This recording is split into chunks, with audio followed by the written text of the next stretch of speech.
PDI Perjuangan atau PDIP akan menggelar Rakernas 4 pada Mei 2024, tepatnya pada 24, 25, dan 26 Mei 2024. Salah satu agenda Rakernas yakni membahas posisi PDIP terhadap pemerintahan Prabowo Subianto dan Gibran Rakabuming. Usai Pilpres 2024, PDIP belum memutuskan apakah akan mendukung pemerintahan Prabowo Gibran atau mengambil posisi oposisi. Sekjen PDI Perjuangan Hasto Kristianto mengatakan bahwa partai politik berlogo kepala banteng itu akan segera melangsungkan rapat kerja nasional untuk membahas arah politik di pemerintahan mendatang. Hal tersebut disampaikan saat ditemui media di pameran seni rupa karya Butet Katarya Jasa bertajuk Meli Gendong Lali di Galeri Nasional atau Galnas Jakarta Pusat, Senin 13 Mei 2024.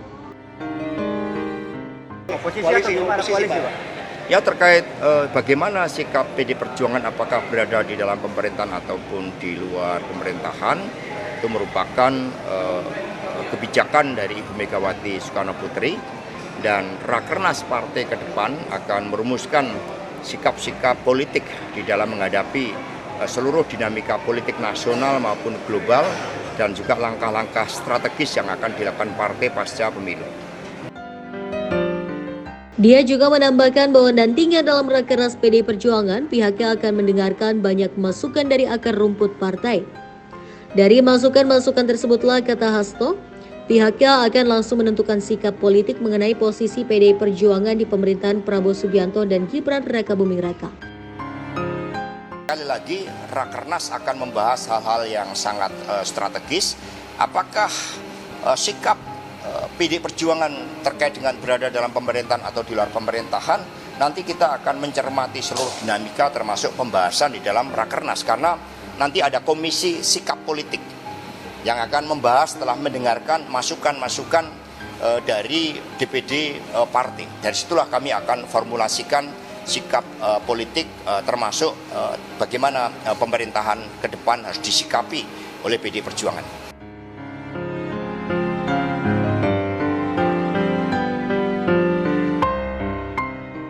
Selain membahas terkait sikap politik PDI Perjuangan, dalam Rakernas juga akan dibahas berbagai isu penting rakyat, bangsa, dan negara.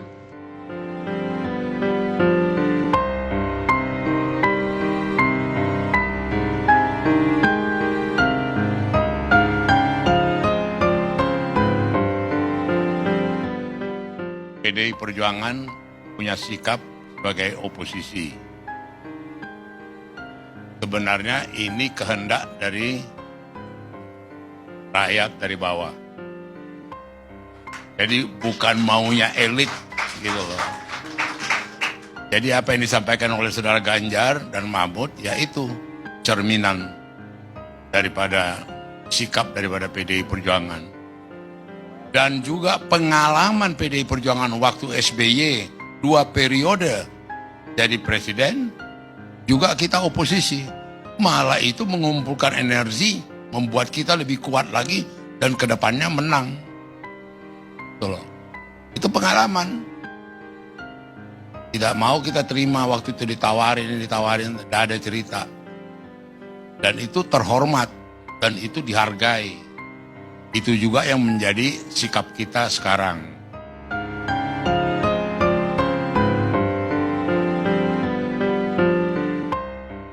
PDIP ini punya pengalaman jadi oposisi, selalu bikin ribet dan bikin susah siapapun yang jadi penguasa. SBY itu kelimpungan di tahun pertama menghadapi manuver politik yang dilakukan oleh kawan-kawan PDIP. Sepertinya Pak Prabowo nggak mau ribet. Kalau mau jujur hanya sekedar ingin ikut partai, ikut aja PSI, ikut partai. Tapi kalau nggak lolos parlemen dia nggak dihitung. Tapi kalau membaca kalkulasi politiknya ke depan setelah tanggal 20 Oktober, tentu Prabowo punya intensi, tak ada resistensi, tak ada oposisi.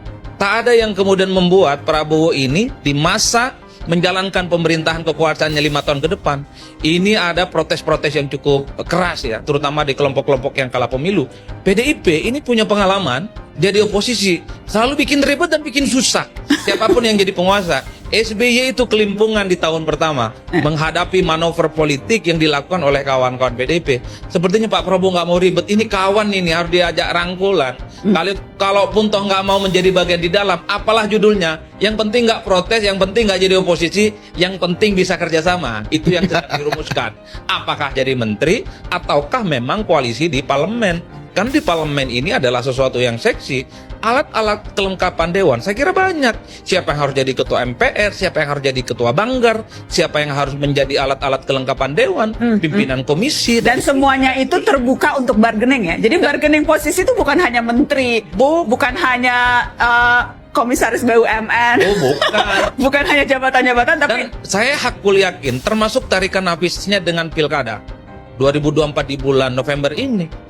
Jangan-jangan memang partai-partai yang kalah secara politik mungkin mau berkoalisi dan kerjasama dengan kubunya Bang Daniel dengan Gerindra dengan satu syarat, basis-basis pemilih dan konstituen mereka yang menang di provinsi, kabupaten dan kota tidak digangguin dan tidak dikalahkan. Bisa saja. Jadi bagi saya ini adalah bagian dari satu tarikan nafas dalam konteks bagaimana rekonsiliasi yang saya sebut rekonsiliasi ya, sama-sama menang dan sama-sama senang sebenarnya. Makanya saya selalu mengatakan maknai politik itu biasa-biasa saja.